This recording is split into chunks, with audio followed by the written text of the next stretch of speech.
La inflación en México. El mundo entero es víctima de una ola inflacionaria única en su tipo. En todos los países el tema inflacionario está sobre la mesa. Pero, ¿cuáles son las causas de este fenómeno económico que siempre lastiman a los más que menos tienen? Te explico en este video. La pandemia generó fuertes distorsiones económicas en todo el mundo. La cuarentena del año 2020, las variantes del virus y sobre todo las continuas olas de contagios generaron una incertidumbre a nivel global, lo que originó una cadena de reacción, como repentino freno a la producción de bienes y servicios, la disminución en cuanto a la mano de obra y también el incremento de las deudas. En Estados Unidos el gobierno otorgó cheques de estímulo para que la población pudiera seguir consumiendo. Derivado a esto, la emisión de dólares durante el año 2020 fue la mayor en la historia de los Estados Unidos. Una vez que las olas de contagio disminuyeron, las personas se pusieron a hacer todo aquello que habían dejado pendiente. Bodas que no se habían realizado, viajes postergados, fiestas no hechas, etcétera, etcétera. De esta forma, al haber un consumo masivo, repentino y elevado, con una producción que apenas se venía ajustando, se generaron las primeras presiones inflacionarias. Aquí entra la llamada ley de la oferta y la demanda, el principio básico de la economía y de los mercados. Esta ley es un modelo que describe la forma en que los precios van variando en función de la oferta de un producto o servicio y su demanda por los consumidores en el mercado.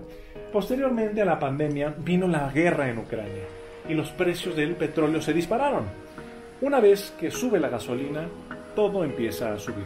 En Turquía la inflación es casi del 80%, en Argentina supera el 60%, en Chile arriba del 11%, en España alrededor del 10%, en Estados Unidos está arriba del 8.6% y en México ronda el 7.8-7.9%.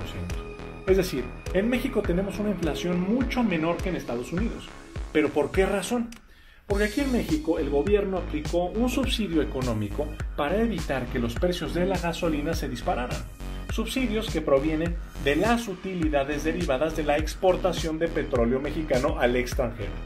En Estados Unidos eso no pasó porque sus gasolineros son empresas privadas y ellos determinan los precios de los combustibles. Por eso allá la inflación fue mucho mayor. En cuanto a alimentos, el gobierno de México, junto con la iniciativa privada, lanzó un plan antiinflacionario para garantizar el abasto de productos y la producción agrícola. Por supuesto que a pesar de estas medidas, la inflación sigue estando ahí.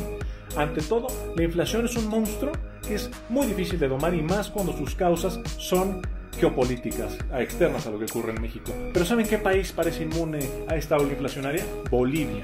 En Bolivia la inflación es del 1%.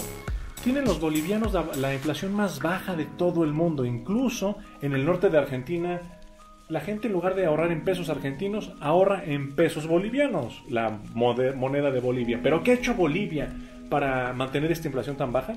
Básicamente ser autosuficientes en términos energéticos, algo que es la meta del gobierno de México y a lo que, por cierto, la oposición en este país se ha opuesto en más de una ocasión.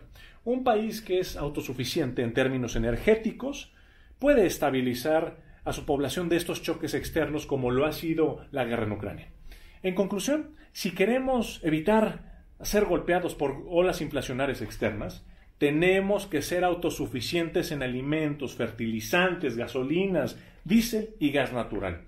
Esa es la tarea y ese es el proyecto de la Cuarta Transformación y esperemos que esto también lo entienda la oposición y más cuando se discuten reformas en el Congreso. Soy Miguel Torruco Garza y les mando un abrazo aquí desde la Cámara de Diputados. Hasta luego.